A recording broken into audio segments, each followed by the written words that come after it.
Guys, this is Sadiq Shirazi with Optimal Alignment Health. Eat right, think right, and move right. Today we're going to be looking at hip mobility movement protocols, which are super important, specifically for the average American who sits about 13 hours a day. You start getting super tight hip flexors, you get instability in your spine, you get long glute muscles. All these things are just so counterintuitive.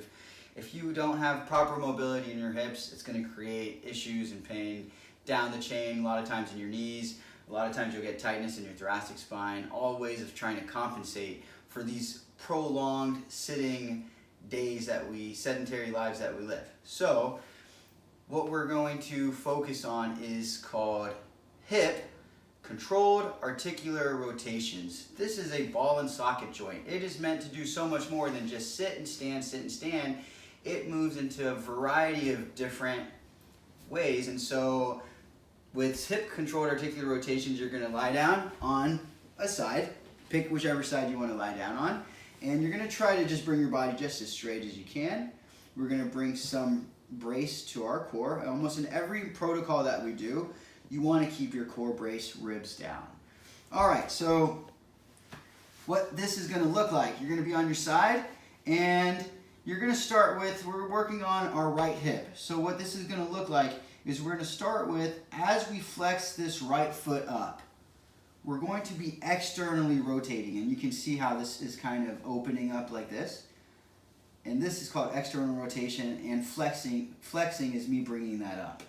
Once you bring that up, it's really important to keep in mind that you're not moving into pain. So if you're moving up here and then all of a sudden you're feeling pain right here, I want you to take it down. This is a really important part of these controlled articular rotations, is not to push into pain.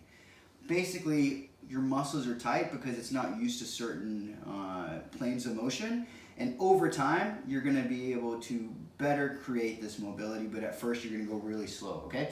So again, externally rotate, flex it up, and once you come to about as far as you can go, then you're going to, this is called abduct your leg, just basically opening it up as far as you can, make sure there's no pain. And now, this is internal rotation. I'm going to bring this in just as far as I can before I start feeling my low back kick in, which is for me right about there. And once I come in there, I'm going again really slow. I'm going to extend this back, kind of like I'm going to kick a ball, keeping that into internal rotation. And then I'm going to come back through, bringing my knee down, adducting to touch my other leg, and all the way through. So I'm going to do that again. You're just going to watch me go through this.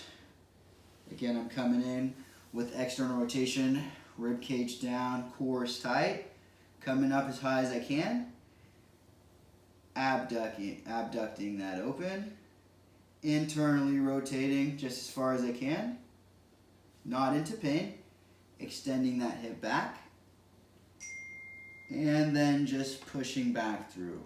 You really want to start slow with this. I want you to actually feel the muscles. I want you to feel how it's moving through those different motions, and then you come back through.